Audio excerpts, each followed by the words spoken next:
Hello, this is UPS 2004, and today I'm recording this video of all my Dyson vacuum cleaners.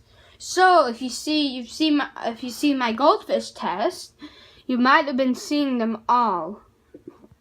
That's what all they look like. Okay, so you see a new one. I got a new one. Okay, first we're going to see my Dyson DC7. It's a yellow vacuum cleaner. I think a rare model. Let me zoom into that. DC7 HEPA bacterial safe Dyson lifetime HEPA filter that doesn't clog.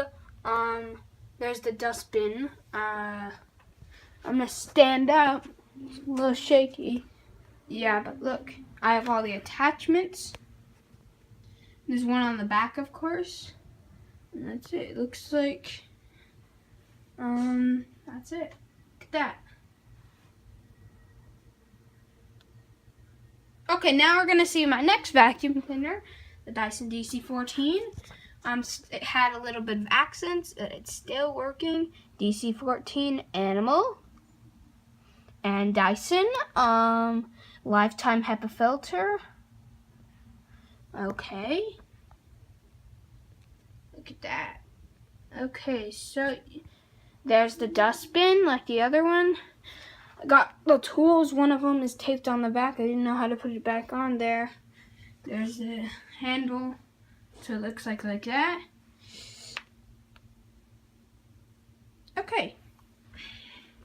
Here is my Dyson DC65.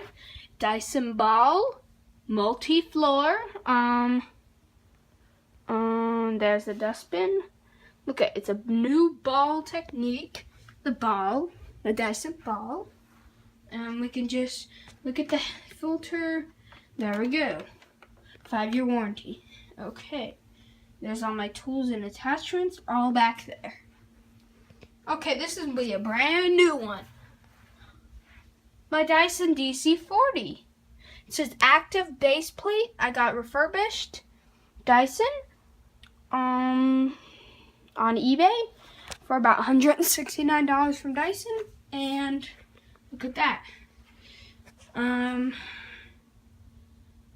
Filter, looks like that. On the back, I have to zoom in a different way.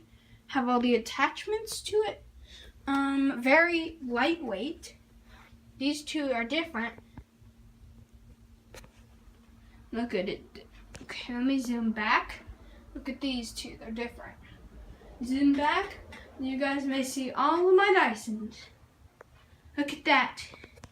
I'm a Dyson collector, so I love Dyson. Thank you for watching this video, and please subscribe to UPS 2004. Bye-bye.